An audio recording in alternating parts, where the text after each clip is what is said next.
نحمدك يا من شرح صدورنا وإياك نصلي وإياك نستعين. أما بعد، أعوذ بالله من الشيطان الرجيم. بسم الله الرحمن الرحيم. يا أيها الذين آمنوا قوا أنفسكم وأهلكم نارا وقودها الناس والحجارة عليها ملائكة غلاظ شداد لا يعصون الله ما أمرهم ويفعلون ما يؤمرون. صدق الله العظيم. معزز سامعین کرام اور بزرگان دین، اللہ تبارک و تعالیٰ کا ہم لوگوں پر بہت بڑا کرم، ان کا فضل اور احسان ہوا کہ انہوں نے ہم سبوں کو تمام طرح کی دنیاوی مشغولیات سے نکال کر جامع مسجد میں آ کر جمعے کی نماز پڑھنے کی توفیق عنایت فرمائی۔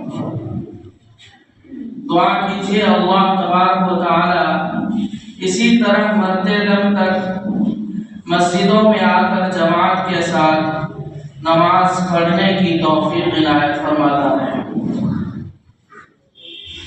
معزز سامعین کرام اور بزرگان دین، اللہ تبارک و تعالیٰ نے سب سے بڑا احسان ہم لوگوں پر یہ کیا ہے کہ انہوں نے ہم سبوں کو ایمان جیسی قیمتی نعمتوں سے نوازا ہے۔ اگر اللہ تعالیٰ نعوذ باللہ ہمیں ایمان نہ دیتے تو پتہ نہیں کروڑوں خداؤں کے سامنے، من گھڑت خداؤں کے سامنے نعوذ باللہ سر جھکانا پڑتا، پتہ نہیں کہاں کہاں جانا پڑتا، کس کس در پہ جانا پڑتا۔ لیکن اللہ کا بہت بڑا احسان ہے کہ انہوں نے ہم سبوں سے محبت کا ارادہ فرمایا، اپنا محبوب نظر بنایا، اور انہوں نے ہم سے اپنا گویا کہ ایک طرح سے والہانہ تعلق پیش کیا کہ انہوں نے ہم سبوں کو ایمان جیسی قیمتی نعمتوں سے نوازا۔ اس ایمان کی قدر کیجئے، اس ایمان کو محفوظ رکھنے کی کوشش کیجئے، اس ایمان کو اپنے ساتھ آخرت میں لے جانے کی کوشش کیجئے۔ اتنی کوشش کیجئے، اس سے زیادہ کیجئے جتنی کوشش ہم دنیا کمانے کے لیے کرتے ہیں، اپنی اولاد کے لیے کرتے ہیں، اپنے گھر بار بنانے کے لیے، یہ 1.5 دن کی دنیا اس کو سجانے کے لیے کرتے ہیں۔ اس سے کہیں زیادہ ہمیں اپنے ایمان کی حفاظت کی محنت کرنی پڑے گی، تب جا کر ہمارا ایمان ہمارے ساتھ آخرت میں جائے گا۔ یہ فتنے کا دور ہے اور فتنہ روز بروز بڑھتا رہے گا۔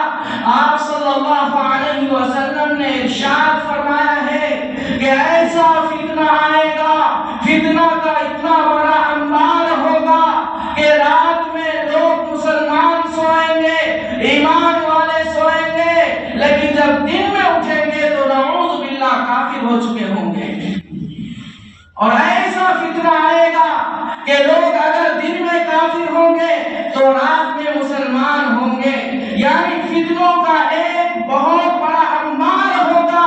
لیکن آپ صلی اللہ علیہ وسلم نے ارشاد فرمایا اس میں بھی، اس فتنے میں بھی کچھ لوگ بچے ہوئے ہوں گے جن کو فتنہ نہیں ہلا پائے گا، جن کو باطل طاقتیں ان سے ایمان نہیں چھین پائیں گی۔ وہ کون لوگ ہوں گے؟ وہ لوگ ہوں گے جنہوں نے قرآن پاک کو مضبوطی سے پکڑا ہوگا، جنہوں نے قرآن پاک کو سینے سے لگایا ہوگا، جنہوں نے قرآن کے احکام پر عمل کیا ہوگا۔ وہ اس فتنے میں بھی اللہ تعالیٰ ان کی حفاظت فرمائیں گے۔ جب فتنوں کا زور ہوگا، لوگ رات میں مسلمان سوئیں گے، صبح میں نعوذ باللہ کافر ہو جائیں گے۔